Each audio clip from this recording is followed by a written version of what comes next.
Hello friend, আমি চলে এসেছি ক্রিকেট ফান নিয়ে। আমাদের চ্যানেলে যারা নতুন ভিডিও দেখছেন চ্যানেলটি সাবস্ক্রাইব করবেন। চলো বন্ধুরা, শুরু করা যাক। তো আমরা আলোচনা করব শুভমন গিলের ডবল সেঞ্চুরি নিয়ে।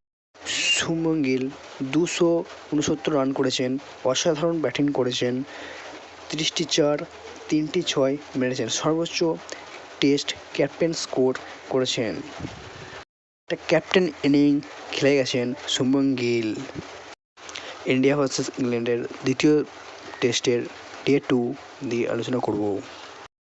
তার সঙ্গে ছিল জাদেজা 89 করেছেন, তার মধ্যে 10টি চার আর 1টি ছক্কা মেরেছেন। তারপর ওয়াসিম সুন্দর 42 রান করেছেন, 3টি চার আর 1টি ছক্কা তিনিও মেরেছেন।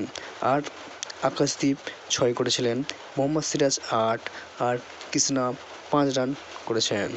ভারতের টোটাল 587 রানে সমাপ্ত হয়েছে। ইংল্যান্ড ব্যাটিং করতে নেমে 77 রানে 3 উইকেটে দ্বিতীয় দিনের খেলা সমাপ্ত হয়েছে। তার মধ্যে জস কোহলি 19 করেছেন আর বেন ডুকেট ও অলি পপ 0 রানে চলে গেছেন ও খাতা খুলতে পারে নাই।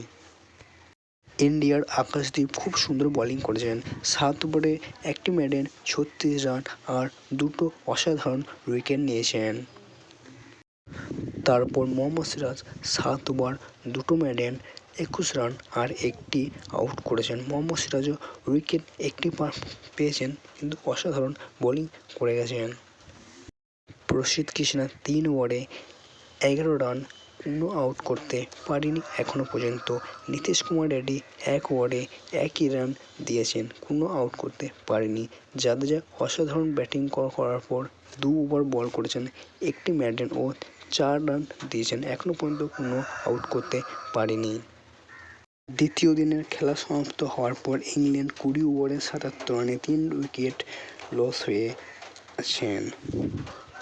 প্লিজ যারা চ্যানেলটি নতুন দেখছেন সাবস্ক্রাইব করবেন।